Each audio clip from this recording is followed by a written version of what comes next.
Alrighty, well, so I'm going to try and do this quick because I don't have a lot of time this morning, but I'm going to open up Autodesk Fusion 360. I'm going to show you how to make the hook. Now, I'm just going to basically, so that I can post this on YouTube, it has to be short. So I'm just going to basically show you how to do it with only minimal explanation. If you still have questions, ask each other, look online, or you can ask me when I get back.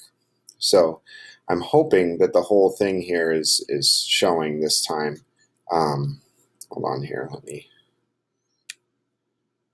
yeah, it appears to be so far. So, all right, I'm gonna go up here like this. Alrighty, so this is Fusion 360. This is kind of like what you come to when it opens up. Notice my my browser is just here. Oh, that's why it's showing. All right. Yeah. So one of the first things you need to do is make sure that you're in the right orientation. So we're going to go, instead of Y up, we're going to go Z up. I also changed the zoom direction. Apply. OK. The reason we do that is all of our machines are oriented that way, so you want the Z axis up. The other thing is we need to make sure our units are inches. Mine are, so I'm good. But if you have millimeters or something, you just drag down, click inches, and go. Okay, so then as we get started, hoping to dock this. Yeah, there we go. As we get started, what we're going to do is we need to make a sketch. We're going to draw on the flat plane or the XY plane. Let's see here. You can move in, move out. All right, so we're going to start with a 2-point rectangle. Notice that an empty square means a snap, so it snaps to it. I'm going to type 3, tab 3, enter, and then it automatically sets it as a 3x3 square. Next part is I need to put a 3-point arc on top, so I have a circle on the top, which is kind of going to be part of the profile of our hook. So I'm going to go to arc, 3-point arc, start here on the left, that's my start point. End here on the right, that's my end point, and go up until it snaps. It snaps there because that is a semicircle, which is what we want. And then if you press escape, it gets out of whatever tool you're currently in. I'm going to delete this section here because we don't need it.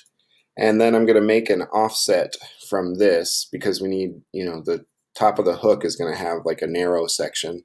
We want a space for a pipe to go in, so that's what I'm going to do. So I'm going to select that, sketch, offset, and then I notice when I pull in that it's negative, and I want it to be negative 0.5 because I don't want anything less than 0.5 big there.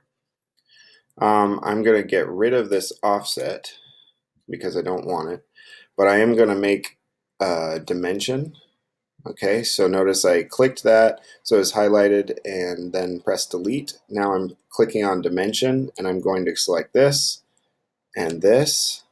I'm going to do that, and so now when I hit enter, what that does is it still enforces that there's a 50 or a 0.15 inch distance between these two arcs, and this right here, this set of circles, this little symbol shows that these things are concentric, so these circles share the same center, which we want, but I'm no longer going to have the offset constraint because it does some weird stuff. Okay, next thing is I'm going to click on a line because I want a line here to here, so that's down there. And then we need to make kind of like a round part that allows the part to come in, and it needs to be the same radius or the same diameter here because whatever pipe needs to fit here needs to fit through the opening over here too and all the way along. So to do that, we're going to do another arc, this time a center point arc. We're going to choose this inside corner as the center point. Go to our start point and then go down here. Should snap at 90, click. That's where we want it to be. Escape, and then align. I'm going to click here, snap, drag over, and that's done there, escape. So then I'm going to this line, I want this to be an opening, so I'm going to delete this line, and I'm going to add a new one right here. So now I actually have a closed shape. The thing about this shape is I can do all sorts of stuff to it, and I don't want to be able to do things to it. So I want it to be locked down, so I'm going to do my best right now to just quickly lock it down. Over here, there are different constraints you can use. So I'm going to say horizontal, vertical. I want this to stay horizontal. There's a space over here where these two connect. They should always connect in a straight line like that. So I'm going to impose, and so if I click one and I shift, click the other, that's how you select two things. So I want to impose a tangent constraint on those things, and that means that they will always be in a straight line like this, or a straight curve like this. I'm going to do the same thing over here. Again, click one, shift, click the other. Both of those edges are selected, tangent. This right here and this guy need to be perpendicular to each other, and this one need to be perpendicular to each other. Let me see here. My sketch is still not completely constrained. I think part of that is I need to give a dimension here. So I'm going to go sketch. I want that dimension to always be 2 inches, because if it's not, okay. Because if it's not, my pipe, which I believe is 2 inches, is not going to fit. We're still not completely constrained. I'm not sure exactly what can change. I'm sure there's something though, because something's not or is able to move.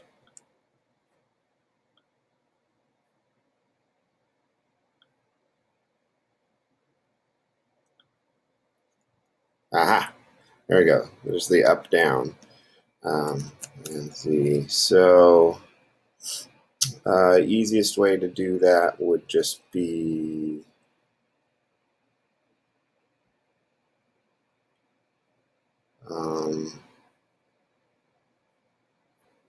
probably just let me try another dimension here. Dimensions are sometimes kind of like your janky hack to stuff that just makes it work.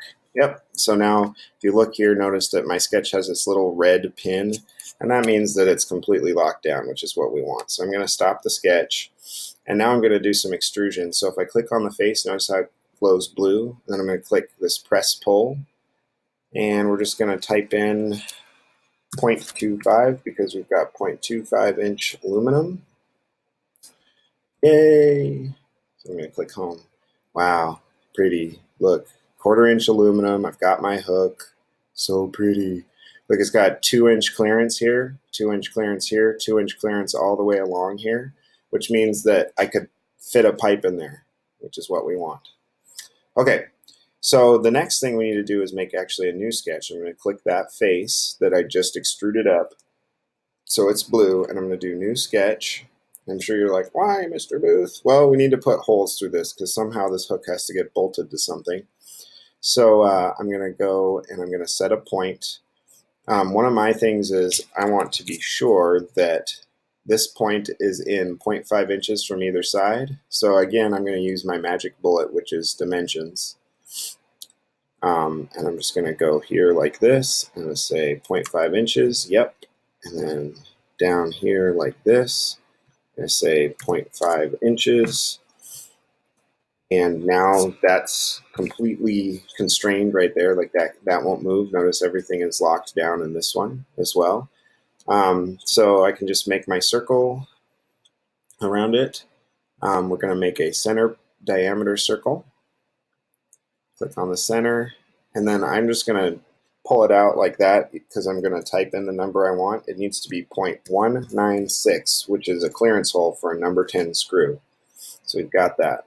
Okay, so at this point we're going to take a quick detour, and I'm going to explain. So we want at least three holes, because this is going to be holding weight for bolts to be through bolted through some extrusion or something pretty heavy, because we don't want this to break. And we'd like them to be evenly spaced here. If I want the closest to the edge that a center of a hole could be is 0.5 inches on either side. If I want that to happen, that means I have 2 inches to work in over here, right? Because I have 0.5 inches that I can't go. So I am going to use what's called a pattern, rectangular pattern, and I'm going to basically select the circle, and then I can say I want 3 holes. I want them a distance of 2 inches total. And notice they went to the left, so I'm going to say -2 inches. And now what it does is it evenly spreads these 3 circles on a 2-inch center dimension, and it keeps them constrained by these, these things too, by the, the fact that it's got to be 0.5 inches up. If I were to change this here, I could get another row up or down. I don't want to do that, so I'm just going to click OK. Life is good. We stop the sketch. Now I've got my holes. So I'm going to, whoops, let's actually get to the top view. And I'm going to select this one, Shift, select this one, select that one. We're at our final step here. We're going to do a press pull. Notice it normally makes a new body. In this case, we're not going to make a new body because we're going to say -0.25 inches. And when I do that, it changes to a cut because it's negative, and it's going to cut all the way through because this is a 1/4 inch plate. And bada bing, bada boom, you've got your hook with your 3 bolt holes, so that when we get back on Monday, we can work on assembling the extrusion that we have together with this. I'm going to save it as stuff. Okay. And yeah, that's it. So thanks, and we'll catch you guys when we get back after the weekend.